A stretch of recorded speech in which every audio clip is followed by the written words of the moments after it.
और मोहन कैबिनेट की बड़ी बैठक संपन्न हुई, जहां मंत्री चैतन्य कसक इस बैठक की जानकारी दे रहे हैं। आइए आपको बताते हैं।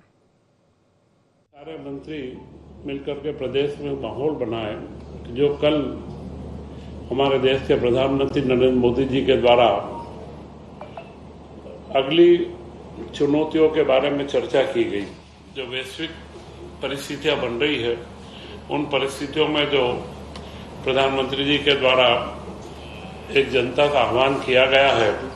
कि इसे हम कोरोना काल के रूप में लें, और इस कोरोना काल में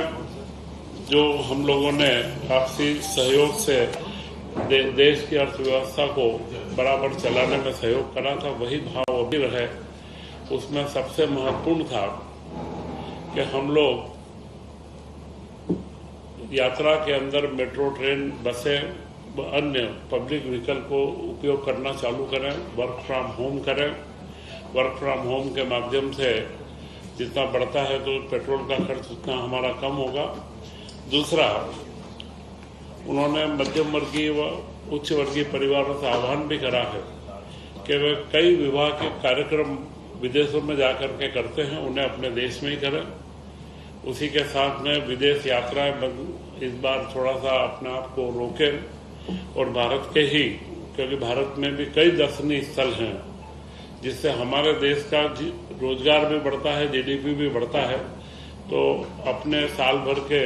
जो भ्रमण के कार्यक्रम हैं उनमें देश के पर्यटन स्थलों को प्राथमिकता दें, तथा इसी के साथ सोने का, गोल्ड की खरीदी, क्योंकि भारत का गोल्ड का आयात करीब करीब 6 लाख करोड़ का है। 6 लाख करोड़ से ऊपर का हम लोग सोने का आयात करते हैं, और जो गहनों में वह निवेश के अंदर सुरक्षित निवेश मान करके घर में रखा जाता है। तो उस पर प्रधानमंत्री जी का कहना था कि अगर 1 साल के लिए हम बहुत आवश्यक हो, शादी ब्याह में अपनी बेटियों के लिए तो जितना आवश्यक है, उसके अलावा इस सोने की खरीदी को हम रोकें, तो इससे डॉलर का हमारे सामने एक बहुत बड़ा, तो यह जो आह्वान है प्रधानमंत्री जी का, यह आह्वान उन्होंने कोरोना काल में भी करा था और देश की जनता ने उसे स्वीकार करके और उस आह्वान के साथ में चले थे। यह जन नेता की पहचान है कि जब भी कोई चुनौतियां होती है तो जनता को जागृत करना, और उसी आह्वान को आज मुख्यमंत्री जी ने भी सभी मंत्रियों से कहा है कि इस आह्वान को नीचे तक उतारें और इसको व्यवहारिकता के अंदर, रोजमर्रा के हमारे जीवन के अंदर ला करके वो देश की चुनौती, यह एक वैश्विक चुनौती है, उसका हम लोग अच्छे से सामना कर सकें। तो यह ऊर्जा संरक्षण से लेकर के कई चीजें हैं,